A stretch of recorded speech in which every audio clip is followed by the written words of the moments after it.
What you see is a unanimity that there really is something in the anthropic principle. And we measure the universe, it has all the marks of design. Paul Davies summed it up this way: the evidence for design is overwhelming when we look at these cosmic characteristics. So at least at that end of the spectrum, where people are looking at the gross features of the universe on its largest scales, they already have come to a consensus that there is design there, design that takes us beyond the natural to the supernatural. I've been, as you have, to many of these kind of colloquia, and I've seen and heard a lot of the questions and debate and discussion. But I must say that I was stunned, and I don't use that word lightly. I was absolutely stunned at your National Academy quote. If that is policy, and the Academy is a part of the U.S. federal scientific conglomerate, if that is policy, then free intellectual inquiry in this society is dead.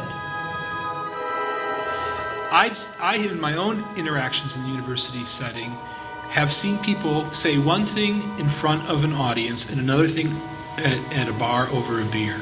That's the social reality of science. If there is something anomalous on Mars, how if the intelligent design community had to respond, how would they do it? How would this help? I think it would be a true conundrum, or put it this way, it would be as much of a dismaying discovery as an exciting discovery. Who are the Nephilim? What is the possibility that there's a connection between Nephilim and extraterrestrial intelligence? Well, I don't see, again, the whole part of this has to do again with, are there actual extraterrestrials that are distinct from spiritual entities that can take physical form? The short answer is that the Nephilim are the offspring of the sons of God and the daughters of men. Of course, that requires a literal interpretation, which everybody up until that point took this as a literal event. And that's where I'm at as well. And they were predicting, these gods were predicting that the world would be destroyed and that they were trying to create some sort of system by which, after this flood, they would be able to somehow, in the future, resurrect their golden age and resurrect the knowledge that they'd imparted to humanity. Mars Reconnaissance Orbiter, the mission in 2005, which will have literally the resolution to see something the size of this book. At that resolution, we will see girders, structural elements, constructions, if they exist. Well, and that's what I'm looking for. Tell you what, Richard, if we see the girders, you will convince me. But what if there are no girders? Why don't we make a bet? We'll think of something suitable, and if you win, I will pay up, and if I win, probably a dinner somewhere in LA. I would think that would be appropriate. No, that sounds appropriate, and that's really how science is done. I mean, we basically bet one another. The secret comes out.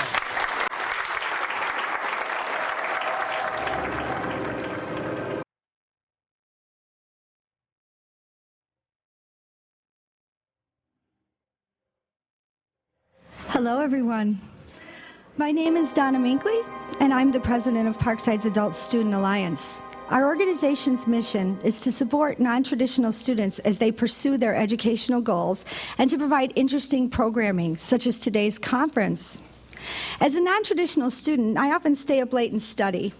One night I heard Mike Heiser on Coast to Coast AM talking to Art Bell, and I thought, I really want this guy to come to campus and speak to us.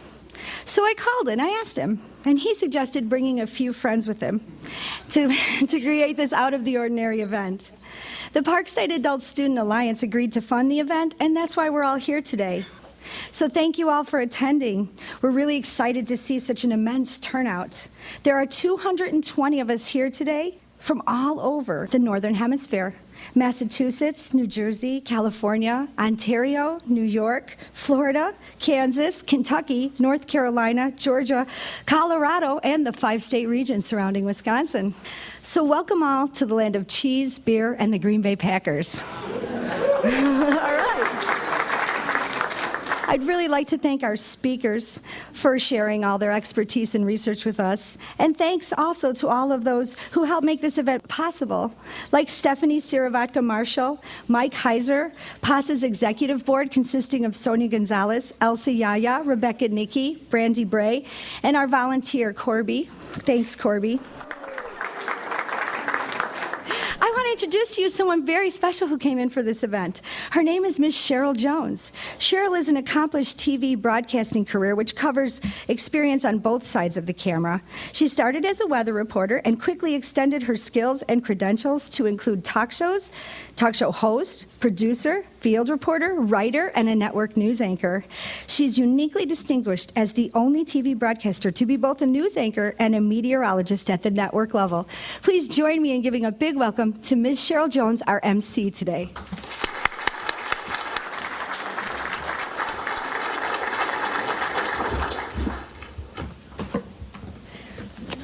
Thank you so much, Donna. And I want to say thank you to all of you who have put forth such an extra effort to attend this extraordinary conference here today at the University of Wisconsin-Parkside. And a special thanks goes to all the people here at the university who worked so hard to bring this conference together. It's a big step forward, and we have a distinguished panel of researchers and scientists from 5 diverse fields of science, religion, and history, unlike any conference I think you've ever attended before. Though they share one common goal, they have varied theories, and their common goal is to find truthful answers to the most critical questions that shape our future. I want to say special thanks to Donna Minkley. She's, of course, the president of Parkside Adult Student Alliance, and Stephanie Siravatka-Marshall, assistant director for student activities here at the university, for all of their hard work for bringing together this very special conference. You won't be disappointed because this promises to be a very bold conference today.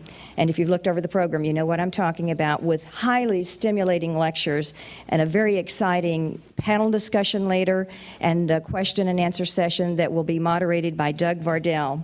You are invited to explore today with us such questions as the following.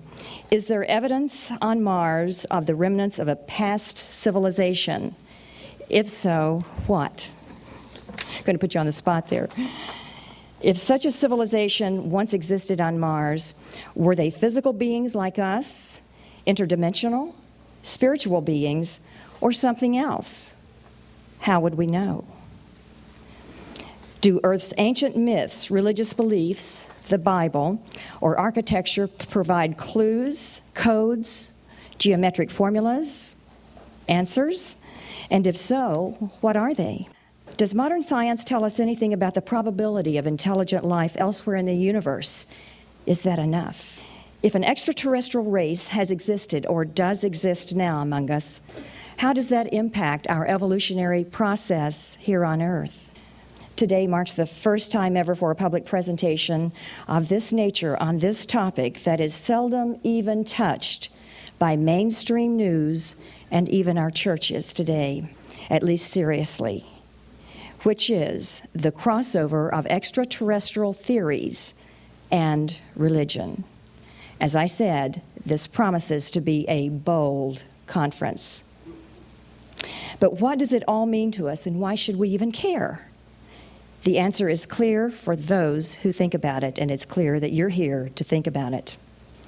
Religious wars are being fought all over the world, with people killing themselves and others every day on our planet. Religion has become front and center in politics. God is now a most popular and effective marketing tool for politicians and for world leaders. But the wild card in the mix is still the possibility of intelligent life beyond our hometown Earth. It's better to be forewarned than blindsided. And that's why we're all here today, to learn as much as we can from this select group of experts who've devoted their life's work and quest for truth that will determine the future of all people of all religions. Now, perhaps you believe we're not alone. Perhaps you don't. But the important thing is that you keep an open mind that allows you to listen to what these very brave researchers bring to our table, and then decide for yourself what you believe and not what someone else wants you to believe. As a journalist, I'm naturally curious. I want to know the other side of each issue, and I have more questions than answers. Like many of you, I like to see the pure evidence for myself and not be at the mercy of someone else's opinion of what I should see and hear. But we have just a little bit of problem with that, don't we, Houston? How can we adequately prepare for the future without accurate and fully disclosed information about what's really out there and what we really know, and maybe when we knew it? If mindless stories, sometimes referred to as weapons of mass distraction, continuously saturate our airways. Now, do you really think we need a minute-by-minute breakdown of the Kobe Bryant case in our news every day for weeks on end? I don't think so. It doesn't have to be that way if we open our minds and change our focus to information and evidence that's there and look beyond the surface, beyond the news. If you seek, you will find. The truth is really out there. And it's there because of the passion and perseverance of people who've tirelessly dedicated their lives to searching for truthful and critical answers. For most independent researchers, such as the men who are joining us here today to share their work, they're on a mission. This mission often comes at great personal sacrifice and cost, without the financial support and protection they deserve. They don't quit when the going gets tough or when their credibility is attacked, nor do they shy away from controversy. And for those of you who've followed this topic and these researchers, I think you know that. They're on a mission of discovery for truth and hope, and we benefit. We're blessed today to have such courageous researchers as Richard C. Hoagland, David Flynn, Dr. Hugh Ross, Dr. Paul Nelson, and Michael Heiser, who are willing to do the work and share their findings and varied theories on what it all means with us here today, so we can then form our own opinions, but with new information and knowledge from today's hot topics' best authorities. And now it's my pleasure to turn to the maverick researcher who has arguably been the leading authority on this controversial research topic for over 20 years. He was the first to turn the spotlight on the face on Mars and other structures. Richard C. Hoagland has been invited to present the results of his continuing investigation widely in academic settings at major universities such as this, through major network interviews, twice at the United Nations, and in 5 NASA Technical Center briefings. Hoagland is an Angstrom Science Award winner, former CBS Science Advisor for Walter Cronkite, and former NASA consultant to the Goddard Space Flight Center, and he's a frequent broadcast space analyst and commentator on the popular syndicated late-night radio talk show Coast to Coast AM with Art Bell and George Norrie. And if some of you are a bit on the insomniac side, I suspect you're familiar with that. Mr. Hoagland's friendships and working relationships have included the late Carl Sagan, Gene Roddenberry, as well as Arthur C. Clarke. Mr. Clarke noted about Mr. Hoagland in 2010 Odyssey 2 the following, quote, "The fascinating idea that there might have been life on Jupiter's moon, Europa, beneath ice-covered oceans kept liquid by the same Jovian tidal forces that heat Jupiter's moon, Io, was first proposed by Richard C. Hoagland in 1980. He goes on to say about Mr. Hoagland, "This quite brilliant concept has been taken seriously by a number of astronomers, notably of NASA's Institute of Space Studies, Dr. Robert Jastrow, and may provide one of the best motives for the projected Galileo mission," end quote. If you follow the news, you probably remember NASA's recent deliberate incineration of the Galileo spacecraft by steering it into Jupiter's atmosphere to, quote, "protect possible life forms in Europa's oceans," end quote. That was a direct result of Hoagland's 23-year-old scientific prediction, now essentially confirmed by the Galileo mission. Mr. Hoagland currently is head and principal investigator of the Enterprise mission, the multidisciplinary research group he founded to investigate the possibility of an extraterrestrial presence in the solar system. He's also author of the international bestseller chronicling this research, now in its 5th edition, The Monuments of Mars, A City on the Edge of Forever. It's my pleasure now to welcome Richard C. Hoagland to address the topic, The Gods of Cydonia, the Case for Ancient Structures in the Solar System. Mr. Hoagland.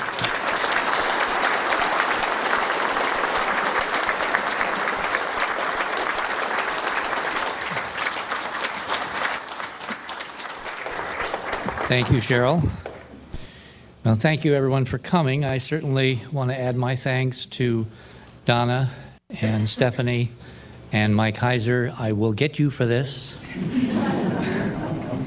You know, you got to be careful what you wish for.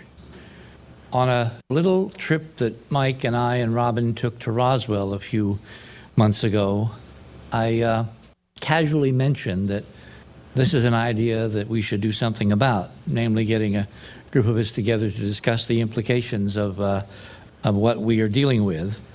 And lo and behold, that particular wish came true, and it seems that you have to be careful what you wish for. Now, I have an impossible task. I am supposed to, in an hour and a half, summarize something like 20 years, and I'm also supposed to preview brand new, never before seen information and give you an insight into where we are politically and whether we're going to get any of this information sprung loose from the quiet guys at NASA who seem to sit on it with every fiber of their being, and do all that, as I said, in 90 minutes. We used to call that a blivet. Some of you engineers perhaps know what a blivet is. Since we have mixed company, I can't give the full description of a blivet, but you can use your imagination. So with this daunting task ahead of me, we shall begin. Now, I'm going to go at light speed because we have a lot of people here who may not know what we have been up to over the last 20 years. What I'm going to try to do is to lay out, as I said, the case for structures built by someone on worlds which surround us.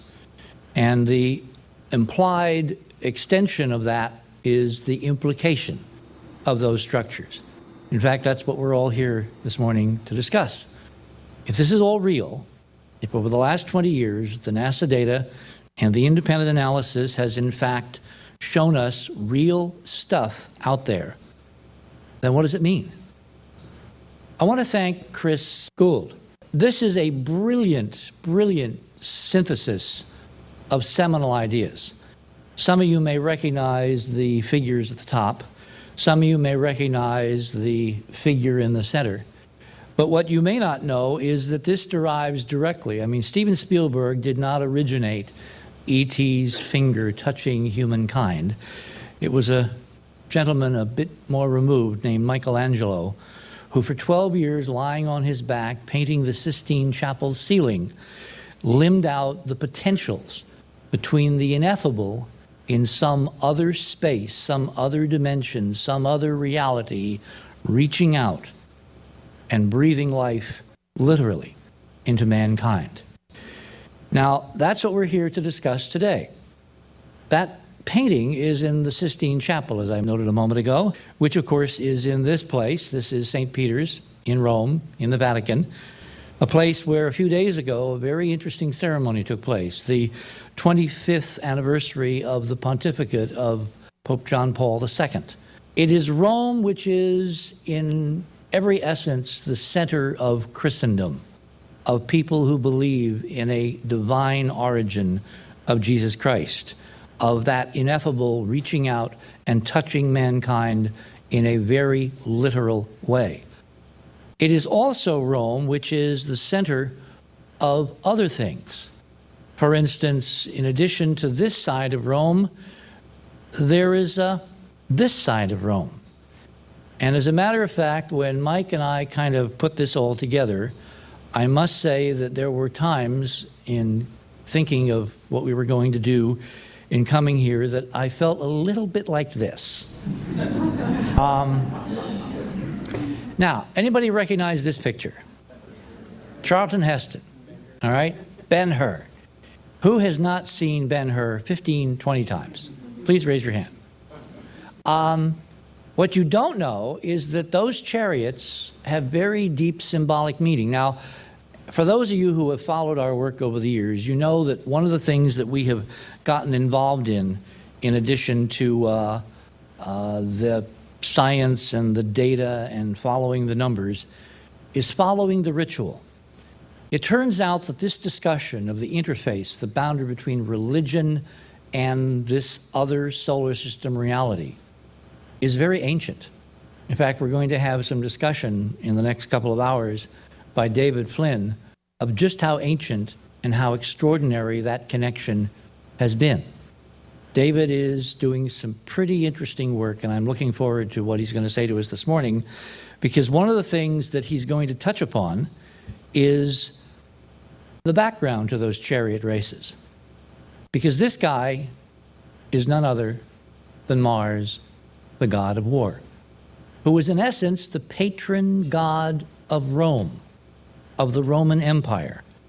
Now, this is a statue that was raised shortly after Julius Caesar was killed in a temple dedicated to Mars Ultor, Mars the Avenger, Mars who was called upon to avenge the death of the Roman emperor, which set in motion a whole series of historical events and created ultimately the greatest empire that up until that time the world had ever seen. Well, that empire, the Roman Empire, was dedicated to none other than the planet Mars.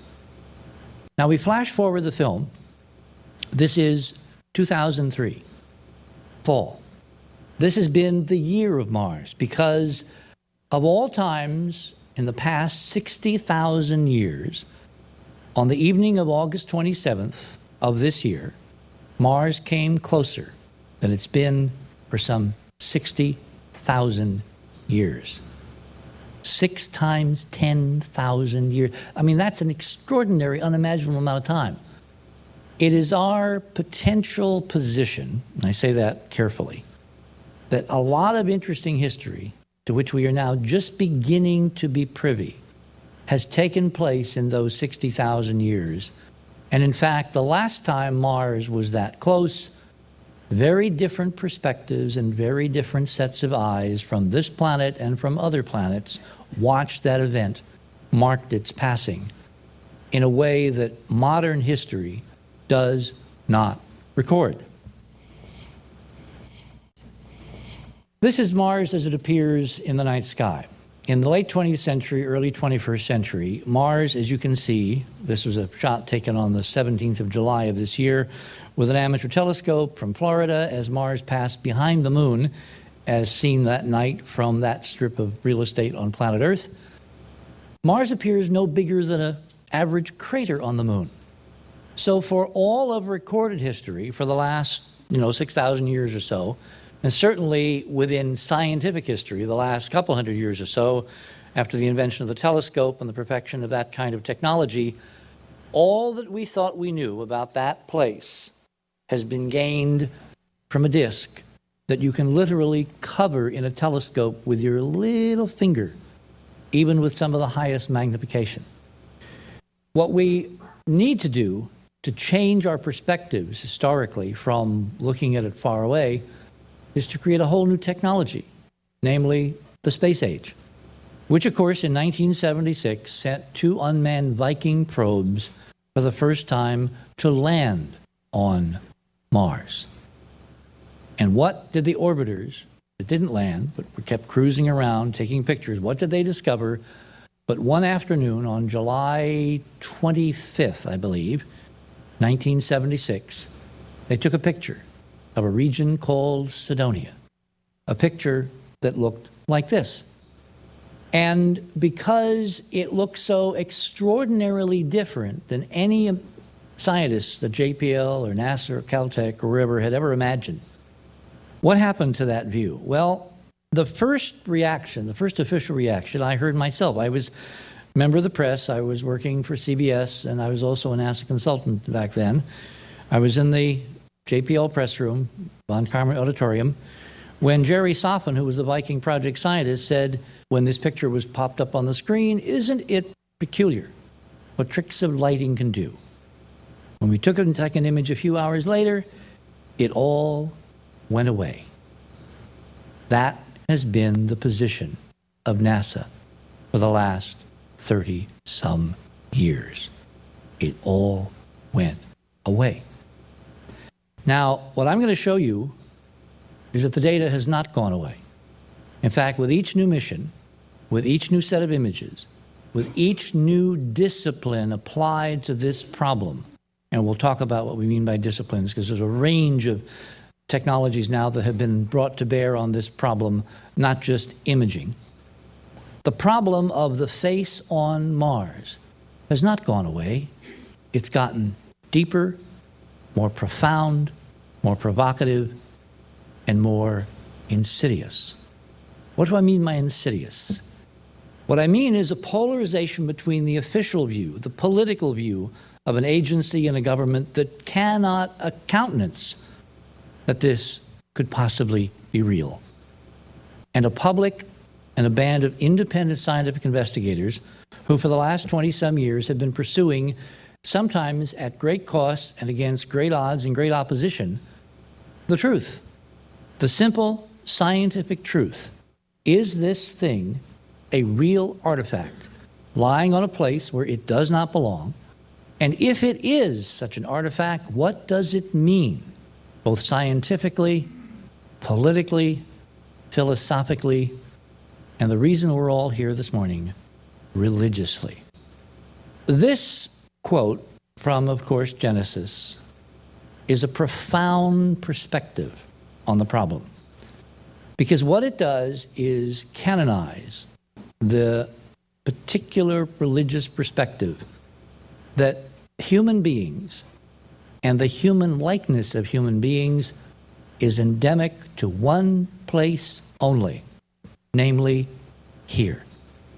So if you find an image, particularly an image of such striking, astonishing likeness to a human image, lying in a place where it has no business being, namely there, what does it do to this perspective? We have two very noted authors with us today, scientists, researchers, theologians, men of curiosity, depth, and perspective, to tell us what they think this could mean if the data is accepted as bona fide. What I'm going to do in the next hour and 15, 20 minutes is to give you my perspective on what it can mean, because from the data that I'm going to show you, I would say now that I'm probably 99% convinced that it's real, and this quote must be addressed in its full dimension for the human condition and the future of all of us on planet Earth. Now, there's another perspective, which is the scientific perspective. You have your religious people, namely the folks that say that God created man here and nowhere else. And then you have scientists. Now, this is from George Gaylord Simpson, who was one of the seminal evolutionary biologists of the 20th century. I quote him extensively in The Monuments of Mars because his perspectives really encapsulated a whole scientific point of view. Let me quote what he said. Among all the myriad forms of matter and of life on Earth, as far as we know in the universe, man is unique. He happens to represent the highest form of organization of matter and energy that has ever happened. Now, I find a striking parallel between that statement and this statement. I mean, a parallel which is eerie. These two points of view, faith and science, when it comes to the human condition, when it comes to man, an old term obviously including all of us, basically have one perspective, that we're it. that we are unique, one of a kind. In fact, there are some people among us who I have heard recently state that out of the literally trillions of possible worlds in the universe available to the Hubble technology, this is it. So please enjoy lunch today. I mean, you guys are the only ones that will, according to this perspective. Now, when you look at the Earth in its proper context, set against the background of just one galaxy, the Milky Way, of something between 100 and 400 billion suns, I just have a problem with the idea that we're that unique, just philosophically. I think Carl in Contact phrased it best when he had Ellie and her father, have these colloquies through time. Then when she met him, in that other dimension, wherever she went, and he looked up and she looked up and he said, if we're all there is, it's an awful waste of space. I mean, if the biblical quotation, the heavens declareth his handiwork, has any meaning, it's got to be beyond just 400 billion suns in this galaxy alone.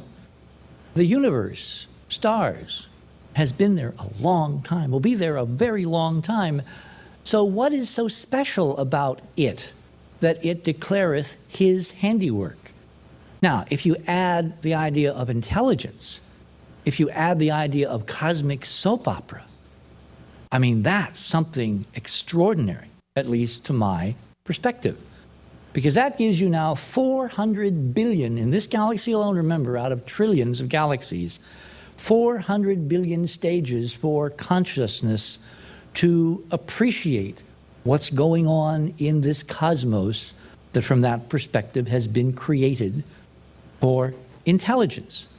So that's part of what I think is going to happen in our discussion tonight, because I am of the opinion very firmly, even before I found the data that I'm presenting, that there is a lot more going on in heaven and earth than has been dreamed of in many, many, many philosophies, which brings us back to this. Because when I tripped over this back in 1983, I had to be dragged kicking and screaming, as I describe in Monuments, to the position that this in fact could be real, because I was a kind of a devotee of this Gaylord Simpson point of view, which is I'd bought into the evolutionary model that it took trillions of random steps to create what we see around us, and the odds that anything like that could ever be randomly created again were literally astronomical. But if you take out the random part, if you begin to look that there's something else going on, that there's an intelligence, maybe with a big I, maybe with a small I, but there's intelligence imbued in that structure, things completely change. So, this is the place that Lowell viewed through his telescopes and drew lines and canals and imagined that maybe there was someone home at the dawn of the last century. When I say that, I mean now not the 19th, but the 20th century. It's hard to imagine we're 3 years into the 21st century and it takes you 2 hours to go through an airport. Anyway, on this planet, there is a region called Cydonia. This Cydonia is the one on Mars. It was named by Giovanni Virginio Schiaparelli. As I began to do the research and put together the various teams of the independent investigation and do the science that NASA had demonstrably not done, and we'll get to that in a minute, and ultimately summarized all of this in the first editions of the Monuments of Mars back in 1987, one of the things that I was struck by very early on was, if this is real, if this guy is real, then somehow, if the Simpson model holds, and human beings are unique to here, or if the religious model holds, And God created mankind here. If you find a statue next door, it doesn't take a rocket scientist, well, actually it does take a rocket scientist, to get us there, you know. But it doesn't take somebody with lots of brains to figure out that maybe, just maybe, us guys made it. And it is trying to tell us guys something more than we know now. So at the very essence of the problem, there has got to be potentially a connection between this place, this Sidonia, and planet Earth. And that is what I wrote in the first edition back in 1987 of the Monuments of Mars. In fact, this was the chapter that I wrote describing my search. And I started it with a quote because I just thought, you know, Arthur's an old friend of mine, and Arthur just encapsulates these gems that resonate with you for decades. I mean, I wouldn't be standing up here if it weren't for Arthur Clarke. So I put his quote because long before this data stared us in the face, Arthur said, "The rash assertion that God created man in his own image is ticking like a time bomb at the foundation of many faiths. The ticking is getting louder because the data is getting stronger." And I am so pleased to look out and see this room filled. If we had a bigger room, it would be filled, because this is an idea, this is a conversation whose time has come. And we forthrightly, with your absolute sterling participation and showing up, and, you know, what was it, I forget who said that 90% of life is just showing up? Woody Allen. Okay, well, he was right. And you guys have done your part by showing up. We're going to try to get other places in the University of Wisconsin to pick up this ball and to run with it, because this conversation needs to take place all over the country. In fact, all over the world. We have to know what it is we're dealing with, and we have to give people a sense of being able to talk about it before it hits them, oh, I hate this, in the face. I could see that coming. My mind is just, you know, it's going there, and I thought, there's no way to stop. I'm going to fall right up. Anyway, by the way, would someone kind of give me how much time I have? I have an hour. Okay. Okay, lots of time. Ha ha ha. He doesn't know me. Lots of time. Lots of time. Okay. I may go a little over. I just want to warn you, okay? But it'll be worth it, as you'll see. There are some surprises. So I have been searching and thinking and pondering on this conundrum, this, what I find is the most intractable and fascinating problem, which is, if this stuff on Mars is real, if the face is real and the other stuff we're going to talk about, what does it mean? How do we enter the equation?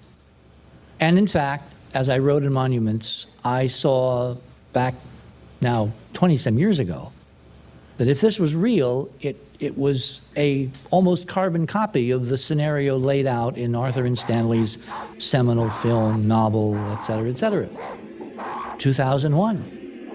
Because it somehow bespoke of an intervention in the nursery, in another model, by something ineffable, something alien, something from out there that left a monument to that intervention.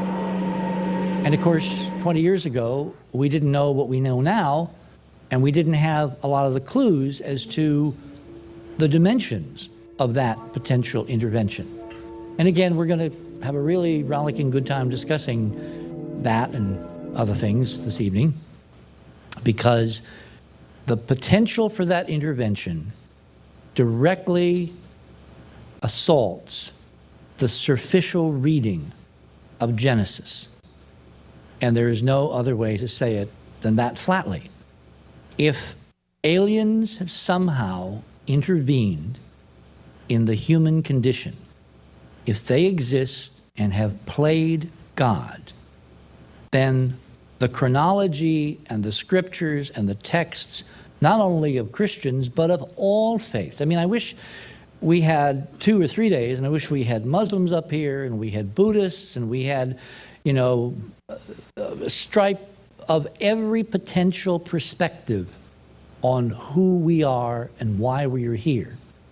Because in order to tackle this, we have to tackle it with nothing less than the whole of the human value system, which has looked at and asked questions as to why we exist from time immemorial. Finally now, we have potential data, which I don't move along, won't get to answer some of these extraordinary questions. And it's time we entered the conversation so that everybody comes up the curve at the same time. Well, that connection, that search, brings us back to Rome. Because Rome, as an empire devoted to the god Mars, the Roman Empire extended from the British Isles all the way up here, all the way down to Egypt, span of several thousand miles covering the entire Mediterranean region. And you can see it in the architecture. If you go to Rome today, you will find something that looks eerily like this. This is the obelisk of Hatshepsut, who was one of the few female pharaohs of Egypt in its heyday.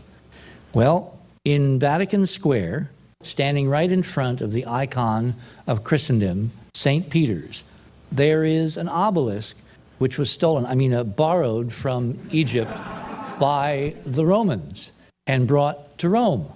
Now, why were they intrigued with Egypt? Why did Caesar go to Egypt?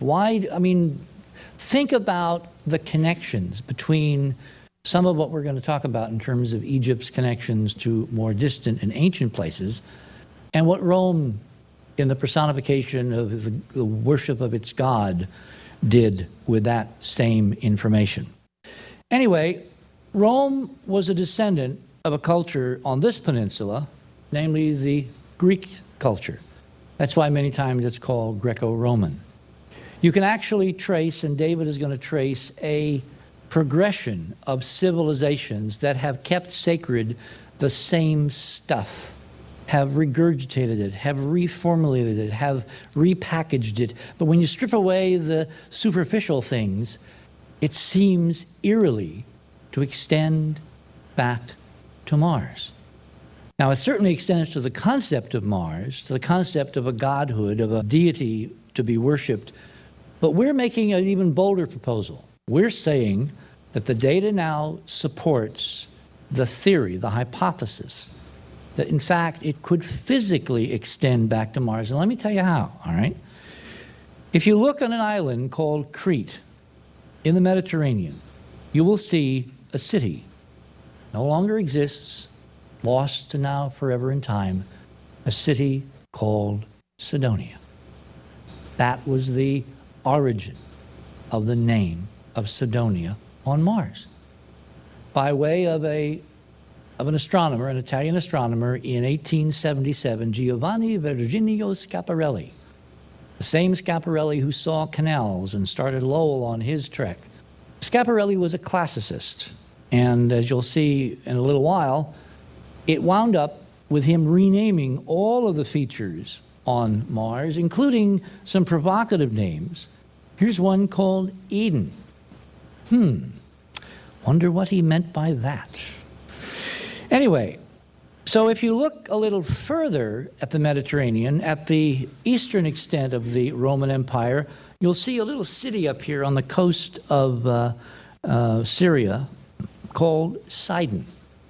David is going to get into some very interesting information regarding Sidon, because it turns out that we can trace concepts and beliefs of the people who lived in Sidon, who was another variant of Cydonia, and you'll find that what they believed and where that information came from strengthens the case that we're dealing with a legacy of information.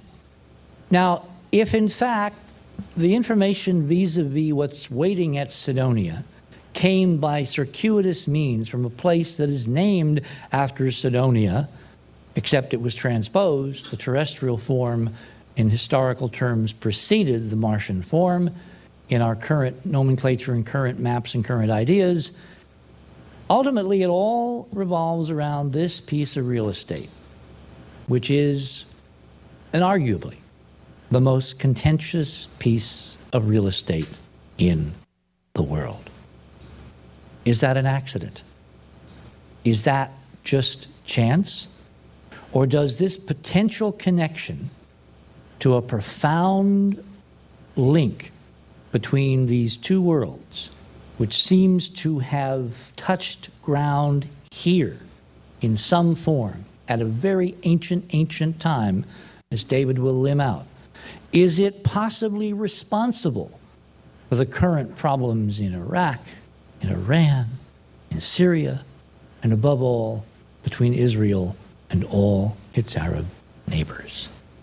Is it possible that the greatest threat facing mankind in the 21st century ultimately stems from this clash of cultural perspectives around the seminal idea that we have been tinkered with from somewhere else? Do you remember back in 1997 when NASA sent Pathfinder to Mars and two guys from Yemen sued NASA in the court system, claiming that NASA was infringing on their family history and preserve and their culture and their family derived from Mars?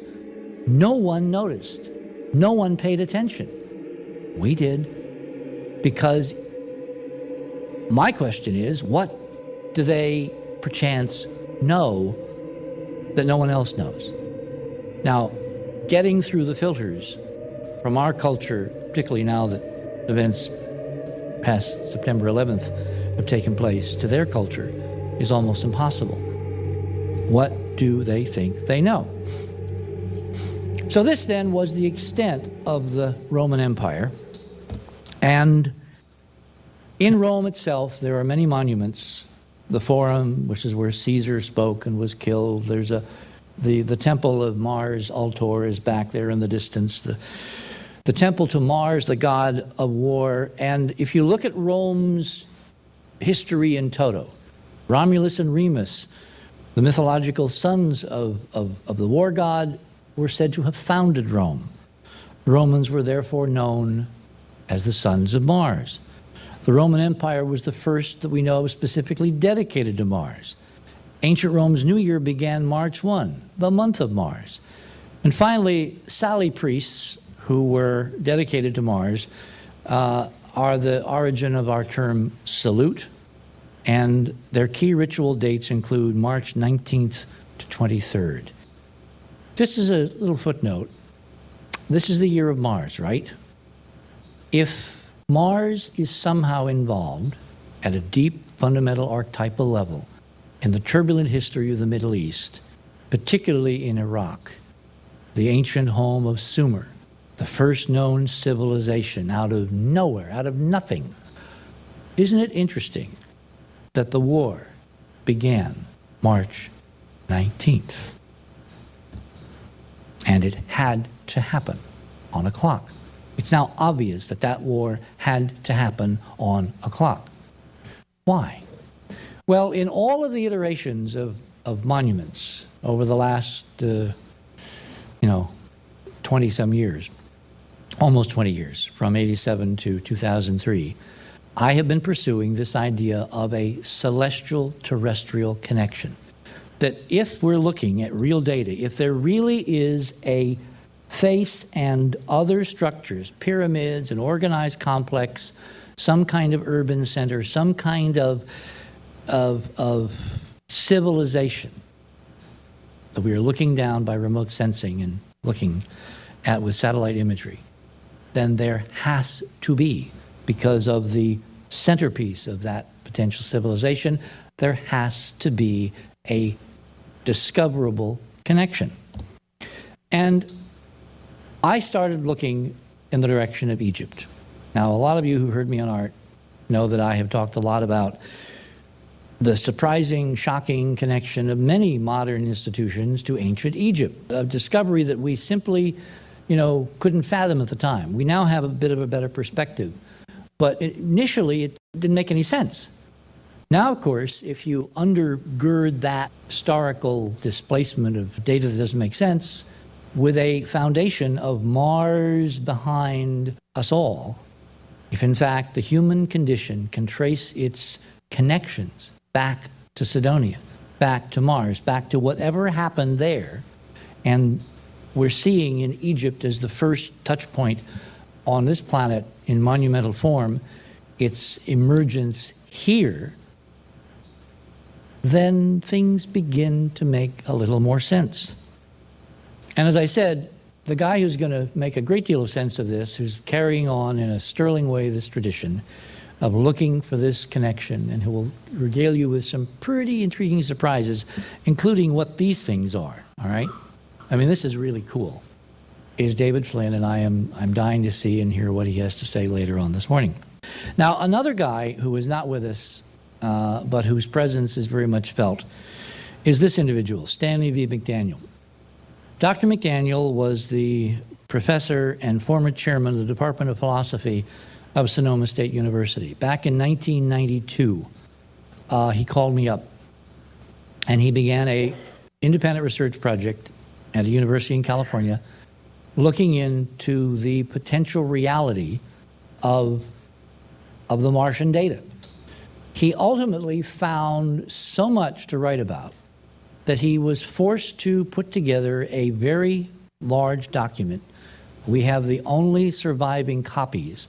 It's now out of print, called the McDaniel Report, of what is in essence a peer review by a world-class epistemologist and historian of science, Professor McDaniel, of all the independent investigations over the last 20 years into this ineffable enigma. And in the sciences, everyone knows that peer review is critical. If you don't have that outside break, that outside perspective, that outside refereed view of what you're doing, it's so easy to go wrong. That's what the whole peer review process is supposed to be. It's supposed to be a colloquy among peers that results in a distillation of truth. Well, Stan McDaniel represents to this investigation in all its many forms, conducted by all of the independent research community, from literally one ocean to the next and even overseas, that peer review. He came to this as a newborn babe. In his own words, he says some very seminal things. For instance, in his summary, this is how he characterized the role of NASA and the rest of us in assessing the reality of what's on Mars. Then he adds, however, during the 17 years, this was written in 1992-93, during the 17 years since the controversial landforms were discovered, 76, NASA has maintained steadfastly there is no credible evidence that any of the landforms may be artificial. A close look at NASA's arguments reveals that NASA's evaluation has consisted largely of initial impressions from unenhanced photographs, heavily weighted by faulty reasoning, and that NASA has failed to apply special methods of analysis. It has relied upon flawed reports. It has failed to attempt verification of the enhancements and measurements made by others, and it is focused exclusively on inappropriate methodology which ignores the importance of context. There remains no scientific basis for NASA's position regarding the Martian landforms. Now that is his summary after a year of independent work, which resulted in a document which was basically sent to NASA in 1993, and literally 3 days, well, I'll wait. I'll tell you what happened in a while. 3 days after NASA received this document, a few copies of which you can now get for yourselves there. Anyway, this is Schiaparelli's first map of Mars showing the infamous canals. You can see his classical nature because on the polar view, with all these place names from around the Mediterranean, he put a Grecian vase imagery. I believe this is Helios, the sun god, pulled by the chariot. And it's obvious why he, of all people, would transpose terrestrial mythology to the planet Mars. To a first order, it was simply because he was steeped in this tradition and thought it would solve a lot of problems with people naming Mars regions after their girlfriends and boyfriends. And I mean, there were all kinds of weird names on Mars before Schiaparelli stepped in and kind of standardized the nomenclature. What I strongly suspect, but can't prove yet, is that Schiaparelli had access to some very ancient documentation, which did what David has done and basically buttressed the conclusion that there was more than a casual link between Mars and regions in the Mediterranean. And that's why we wound up with this interesting Ouroboros, the snake eating its own tail, with nomenclature from the Mediterranean going back to Mars maps, et cetera, et cetera. Someday we may have enough information if we get to Mars and find the libraries and find out who wrote the documents that wound up on Earth that basically wound up back in the Martian libraries, to figure out if any of this is real. But at least it's an interesting hypothesis based on a number of other things that we're going to, between us, show you this morning. This, of course, is the guy who brought Mars that we presently view with some skepticism. This is Percival Lowell. I had the great privilege of going to Lowell with Robin and with Laurie and looking through his 24-inch telescope this summer during the closest approach in 60,000 years. And I'm looking at Mars now just a shade over 35 million miles away. We're producing a video documentary, which I'm sure you'll all want to see a copy of when we put it out, giving some background and things that you may not know about Lowell and his role in all of this. But more than any other individual, Lowell's Mars gave us the Mars that we thought we would see in the 50s when we sent spaceships to land on Mars and to take stock of what was there. Now, what I find fascinating, going back to this Mediterranean Roman link, is that one of the things that were projected in the artwork of my dear departed friend Chesley Bonstell, who was the first premier space illustrator of the 20th century, who gave birth to a whole host of descendants and devotees and followers of equal artistry and talent, was the transposition of this kind of ruin in downtown Rome into this eerie setting before a Martian dawn. This is what we expected to see. This is what fueled, in fact, at some level still fuels our fascination, I believe, with Mars. We really hope that someone at one time was home. One footnote, notice how thin the columns are compared to the Roman Forum in the previous slide. That's because Chesley was trying to account for the lighter Martian gravity, which would, of course, produce a smaller diameter for the supporting columns for equal weight, et cetera, et cetera.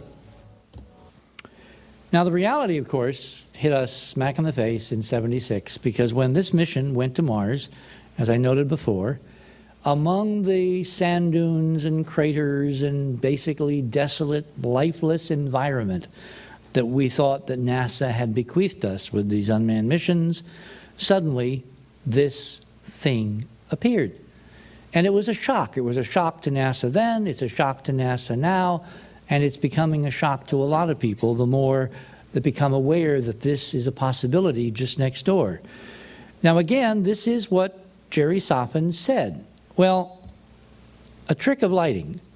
In 1980, two gentlemen at Goddard, DiPietro and Molinar, who were independent imaging experts, who worked, I believe, for Lockheed on Landsat imagery at the time, they located the second Viking frame that NASA claimed back then did not exist. This is the original frame on the left. This is 7813 on the right. And as you can see at a higher sun angle, the facial features match point for point and eyeball for eyeball. This is what is called independent confirmation.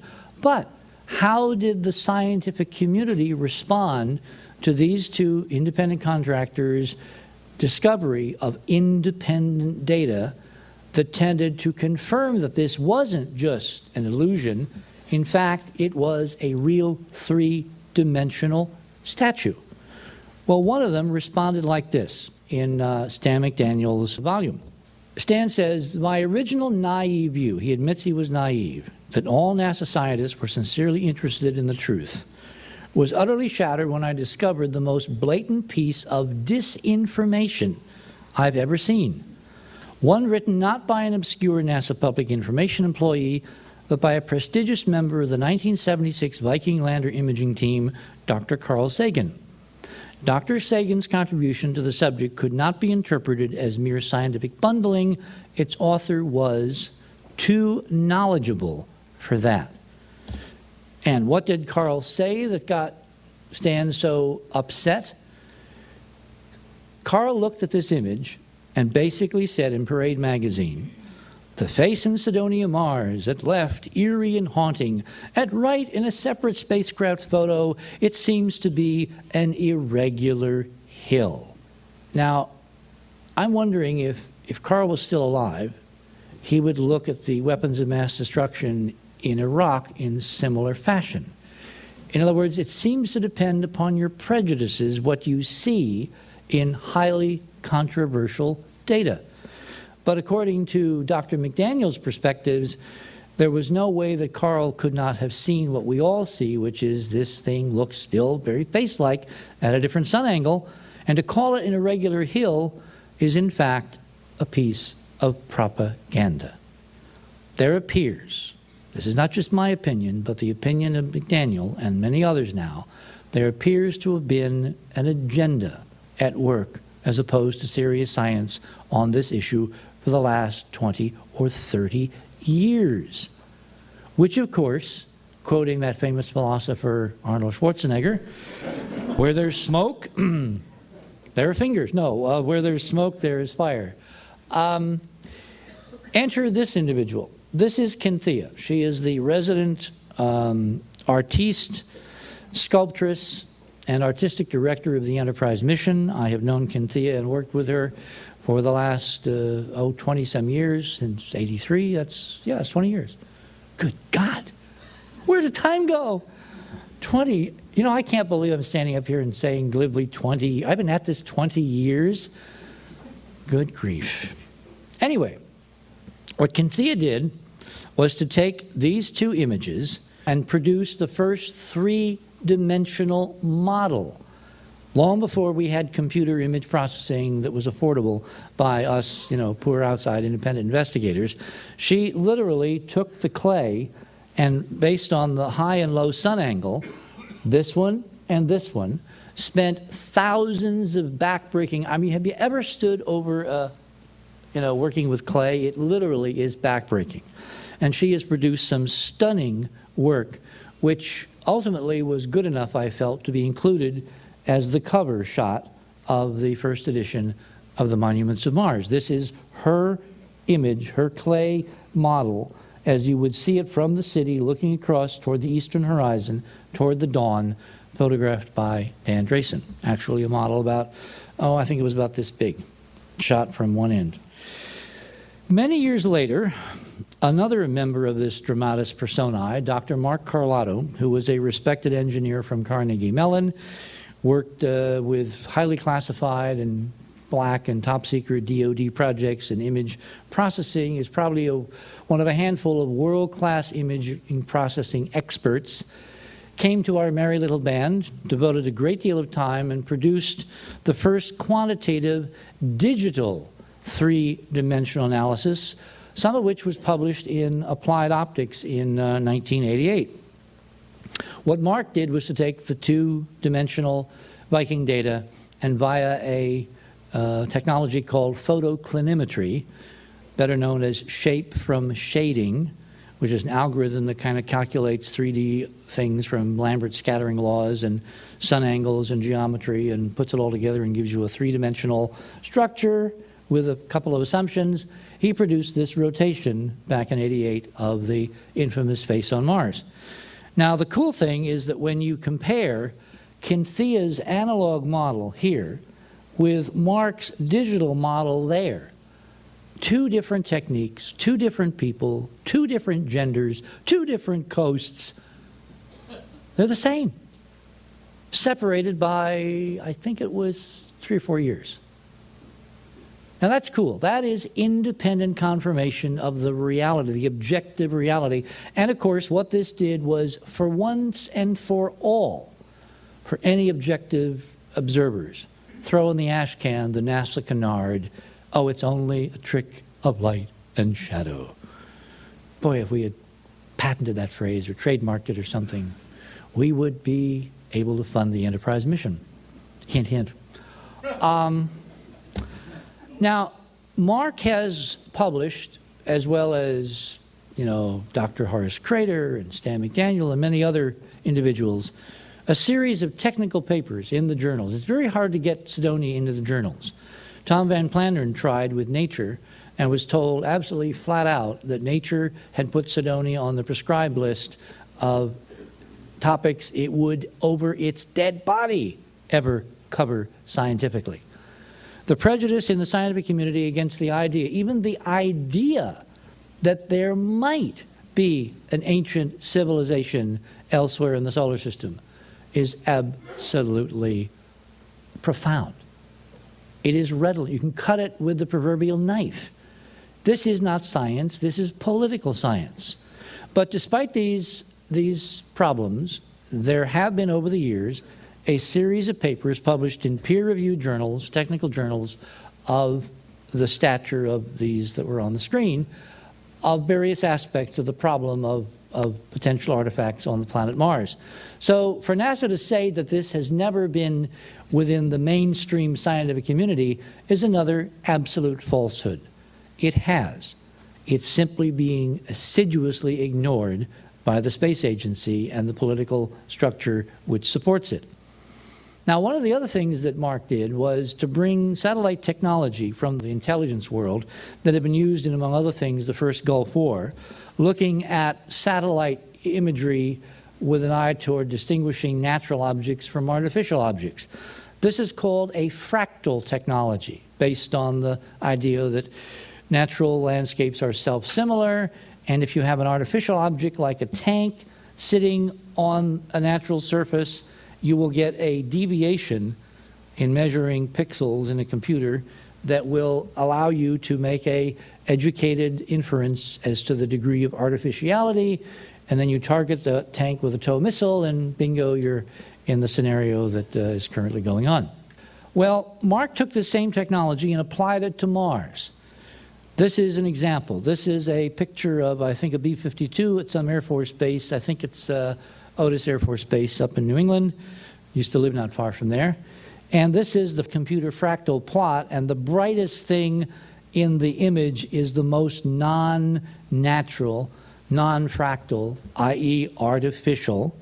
And when you apply this to the face on Mars, lo and behold, the face stands out as the most non-natural of any object down there, which back in 1992, when these results were published, caused me in that edition of Monuments to basically say that the face was not carved like Mount Rushmore, but in fact was probably made of artificial stuff. It was built. It was a construction. It was high technology, not simple sandstone or Mount Rushmore lying on the Cydonia plain.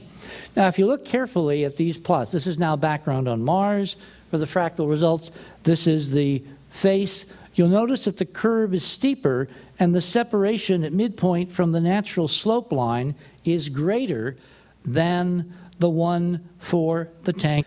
Now, this is the plot. This is the terrestrial standardization. Here's the tank. Here's the face. Notice the curve is sharper and the separation from the line greater for the face on Mars than for the most outstanding unnatural object in the Iraqi desert during the Gulf War. Oh, this is an analysis of the whole Cydonia region, showing that the most non-fractal things on the planet in that region are the fort in the city, I'll show you that in a minute, and the face is way out there. Now, Has NASA paid any attention at all to these numerical results? No. Which brings us back to McDaniel, because he said, the use of enhancement imagery to compensate for inherent characteristics of satellite and spacecraft photography is standard. Methods of image cleanup, magnification, digital analog contrast control, photoclinometry, and fractal analysis used by the researchers are proven procedures based upon the most advanced technology. He's talking about us guys. The researchers who have developed this data are qualified and experienced professionals. That's McDaniel, talking about Carlotto. Research results have been confirmed in several instances by cross-comparison between techniques and between different Viking frames. That's the fractal versus the visual imagery, etc. Geometric measurements at Cydonia, that's our stuff, have been carried out using orthographically rectified images obtained from NASA and the U.S. Geological Survey, and are based upon an official updated control grid. There is no reason to question the validity of the hard data within reasonable tolerances, which of course is exactly 180 degrees from what NASA says. He then goes on to say, as my study of the work done by the independent investigators and NASA's response to their research continued, I became aware not only of the relatively high quality of the independent research, but also of glaring mistakes in the arguments used by NASA to reject this research. With each new NASA document I encountered, I became more and more appalled by the impossibly bad quality of the reasoning used. It grew more and more difficult to believe that educated scientists could engage in such faulty reasoning unless they were following some sort of hidden agenda aimed at suppressing the true nature of the data. Now again, that's not me, that's Professor Stan McDaniel after a year of very hard work. Now, if that's true, it makes what happened in 1993 all the more insidious, because that was the year that we were supposed to send the spacecraft to follow Viking Mars Observer back to Mars and get our next set of pictures of, among other places, if we really tried, Cydonia. And NASA, kicking and screaming, and Mike Malin, kicking and screaming even more, said, in essence, over our dead bodies. And then 3 days after McDaniel's report with these scathing indictments of a NASA procedure gone radically wrong, is that an echoed foreshadowing of what the recent CAIB report has said in another dimension of NASA's work? An agency which has gone radically wrong? Is it possible, as I said on Nori's program one night, that because this stuff doesn't kill people, it simply has been simmering in the drawer as an undercurrent for decades with no one paying attention, because of course the news media and people in general are only focusing on those things which touch their lives, and when you lose 7 astronauts, that touches your life. But what about losing the history and future of mankind? What's the measure of that? Is that what this agency has really done to us? And have they ultimately shortchanged us for the most profound discussion of all, which is why we are here today, which is, what is the meaning of this? If the ruins are there and they're real and they somehow have touched us, what does it mean for the profound beliefs of human beings all over this planet regarding who they are, where they came from, and why they exist? Those are the questions that must be addressed now as the data gets stronger and stronger. Well, a couple of days after that report was delivered, McDaniel, to NASA, this happened. NASA lost the Mars Observer spacecraft. Poof, just disappeared. And to this day, no one really knows what happened. Why? Because they very cleverly turned off the telemetry just before they were going to make the burn into Mars orbit. Now, without telemetry, you don't need to be a rocket scientist to know what happens. You have no information. So the Coffee report, the official review of what happened to Mars Observer, was basically based on guesses. And they guessed it blew up. Well, I guessed it didn't. And I said as much on CNN. And that's a long story, and we don't have time to go into it. Fast forward the film now. It's 1997. A spacecraft called Mars Surveyor has just gone into orbit on Mars. By the way, anybody here know the night, the literal date when Mars Surveyor was placed in Mars orbit of 1997? I remember this the other day, and it kind of freaked me out because it's one of those things that you go, whoa. No. September 11th, 1997. That's a whole other conference, okay? Anyway, beginning with Mars Surveyor, we were able to get this image. This is the so-called cat box image made famous by my friend Art, who very appropriately described it, and I will immortalize to my dying day Art's seminal way with words. He said, "Damn it, it looks like a cat box." Because it did. It was taken under the worst lighting, at the worst angle, the worst this, the worst that. And when Dan Rather took one look at it, he said, nothing there. That renowned geologist, Dan Rather, of course. And Peter Jennings followed suit and said, I don't see any face there. And so that was it. Everybody's gone away. What they don't realize, of course, is that other images have been taken. This is the original Viking high sun angle. This is the cat box image. This is the 2001 full face view. This is the Odyssey view taken a few months ago. All of these images, over and over and over again, when they come out, what does NASA say? This is the high sun angle full face view taken by Mike Malin. Look at this incredible symmetry of the platform. Look at the dimension, look at the facial features. People who had never been involved in the whole Mars controversy took one look at this picture, and in an MSNBC poll, it turned out that more people thought that this thing was artificial after the image was made public, even despite the NASA propaganda, than thought before the picture was taken. So there's this disconnect between where people are going with just looking at this thing as the data gets better and where officialdom has been and continues to be.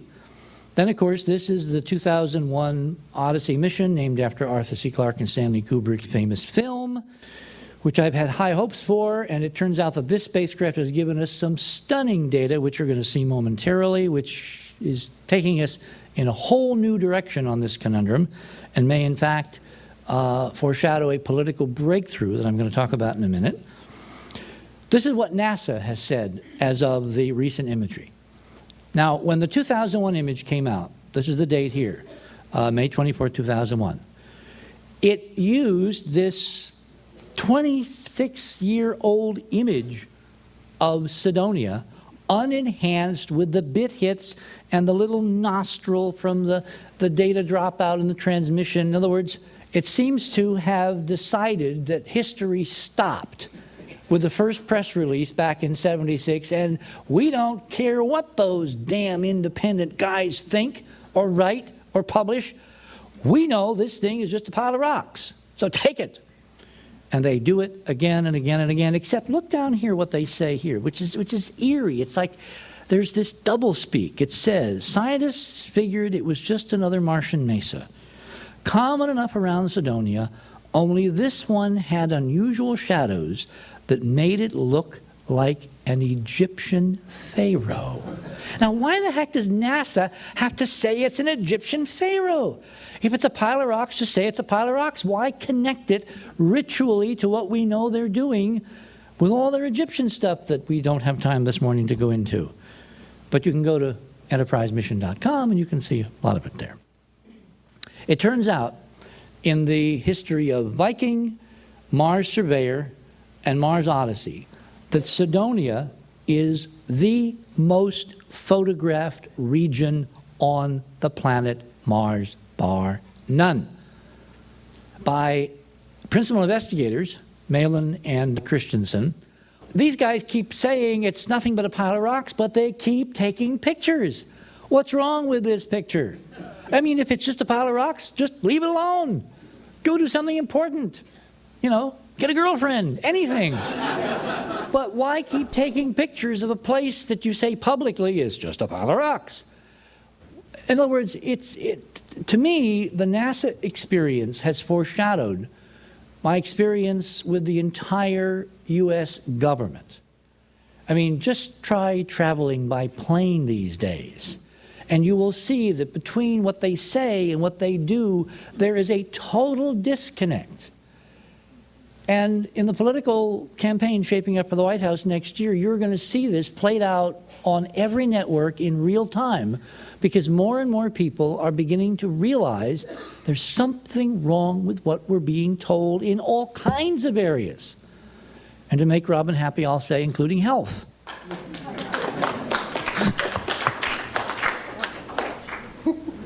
All right, so this was the official Odyssey relief that Christensen wrote after this image. The Odyssey image was taken a few months ago. The so-called face on Mars. In this famous visible image, this 3-kilometer-long knob located, etc., was first imaged by the Viking spacecraft in the 1970s and seen by some, gosh, I wonder who I think that refers to resemble the face carved into the rocks of Mars. Since that time, the Mars Orbiter camera on the Mars Global Surveyor spacecraft has provided detailed views of this hill that clearly shows that it's a normal geologic feature with slopes and ridges carved by eons of wind and downslopes motion due to gravity. Oh, yeah? I mean, there is this disconnect, because I'm telling you, people who have never seen this, look at this, particularly kids, who, of course, don't come with baggage to this. And I've had countless emails and faxes and all that from people who say, I heard you on art, I went to the website, I was looking at some of the imagery, and my, 9-year-old son came into the room. And he said, Dad, what are you looking at that face on the computer screen for? Where is that?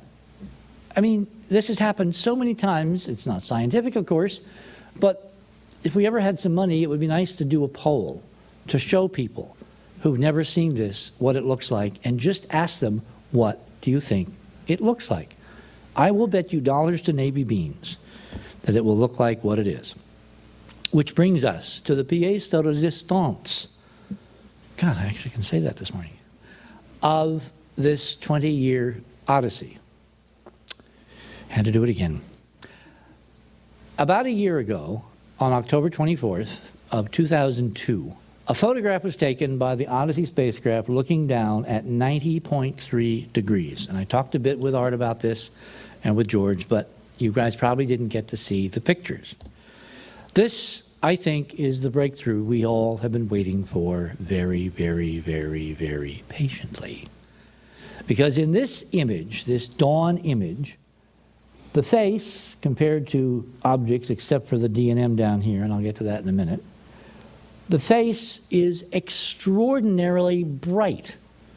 Now, why is this anomalous? Why does this kind of flag our attention? Well, the amount of brightness, if you actually do a simple gamma adjust, in other words, you basically just turn down the brightness in the computer, which we've done in a series of steps here. That's what each of these images represents. If you turn down the brightness and you accept the literature value for the reflectivity of the Martian surface at Cydonia of around 20%, it turns out that the face is over 99% reflective on the eastern side.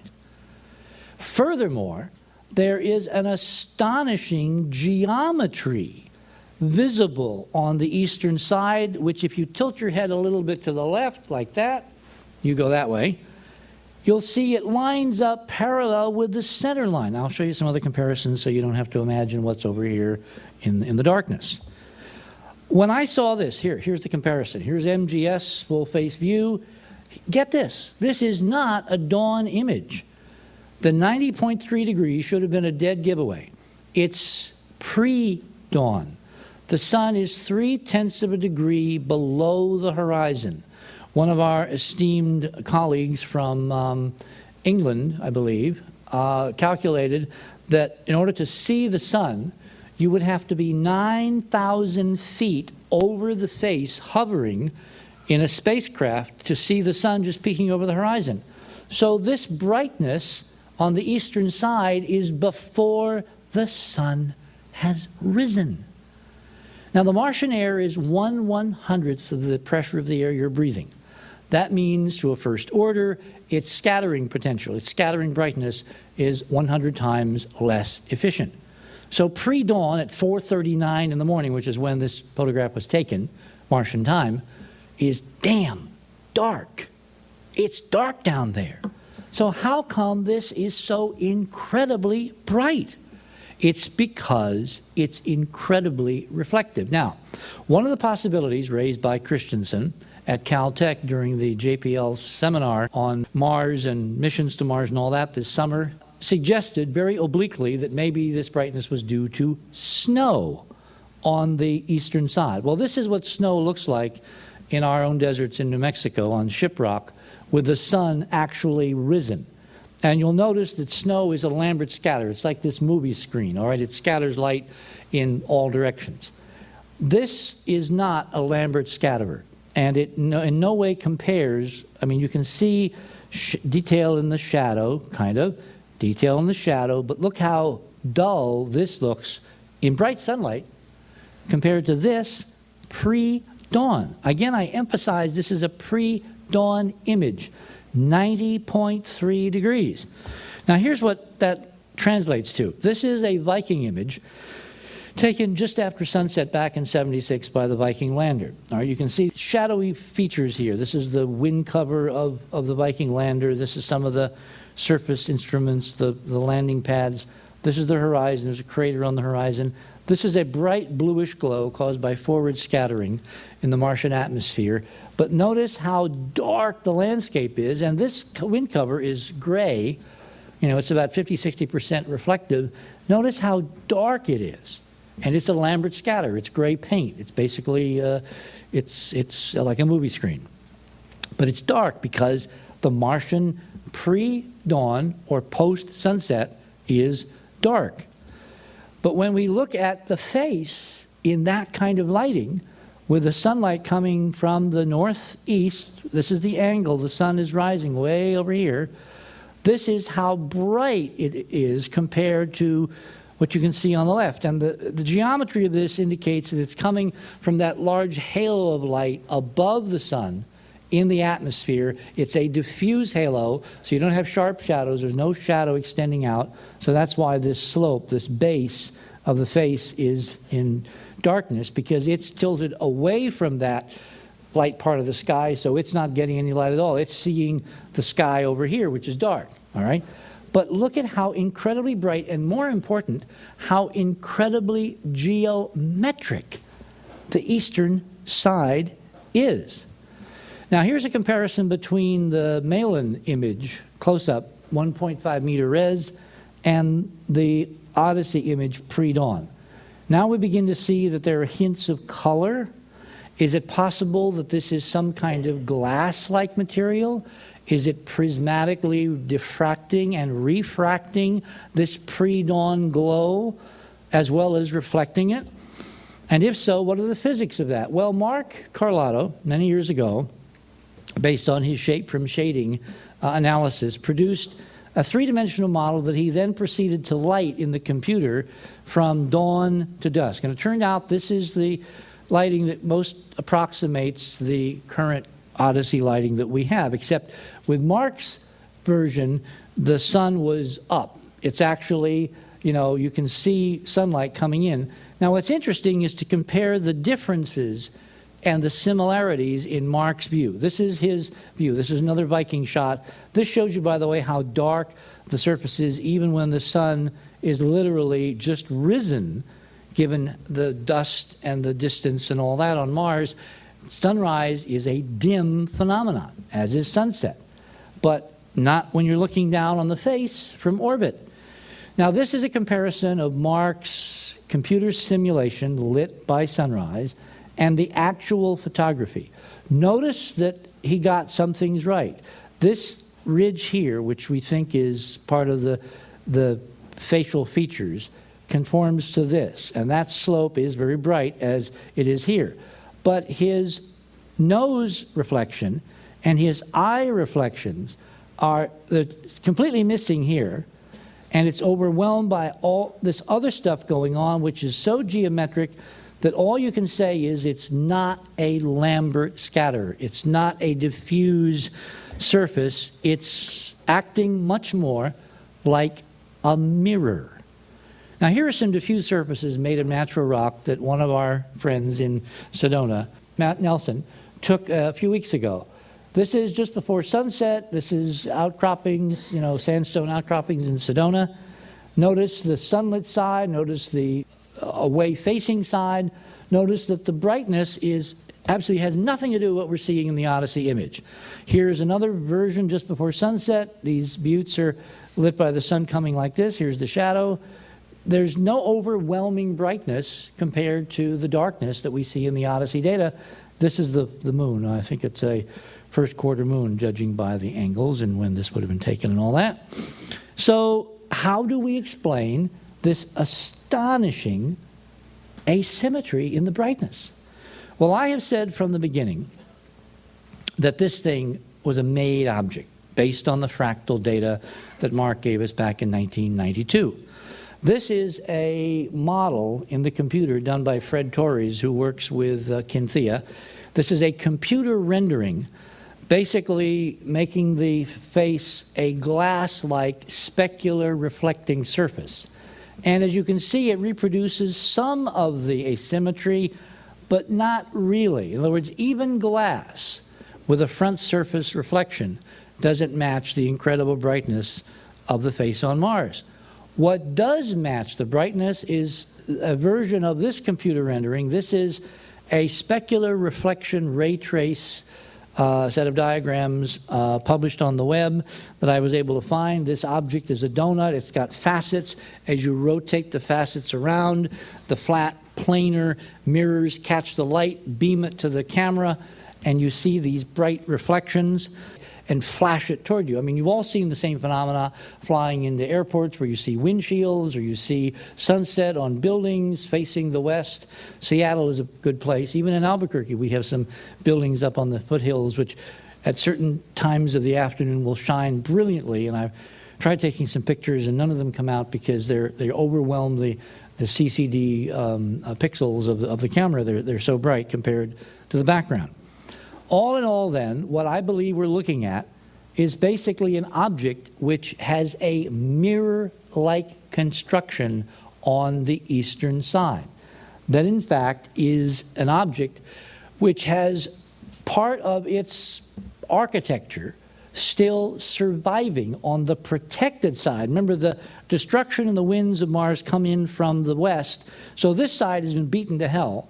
This side is more protected, and so this side has the architectural layout and geometry of whatever grand structural foundational architecture that this thing was made of back when it was new. And this data is so profound. Now again, the reason I can say this with some confidence is based on this fractal data. Notice that even on this side, with the sun coming in from the west, this is the most non-fractal object on the surface. And the bottom line is the face on Mars unequivocally appears to be a manufactured object that does not belong on that Martian landscape. If you look at some of the other nearby objects, it turns out that on this analysis, which is a color image taken looking straight down, pre-dawn, we've got the most incredible, incisive analytical tool that we've ever had. And of course, my question is, why did we get it? The fact that this came from Arthur's mission, 2001 Mars Odyssey.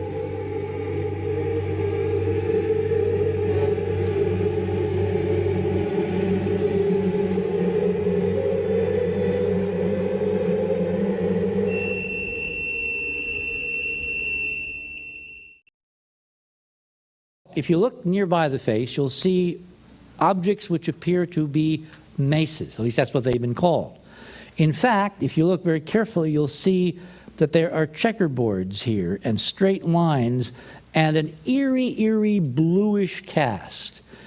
Now, how can red rocks covered with red oxidized Martian dirt look blue?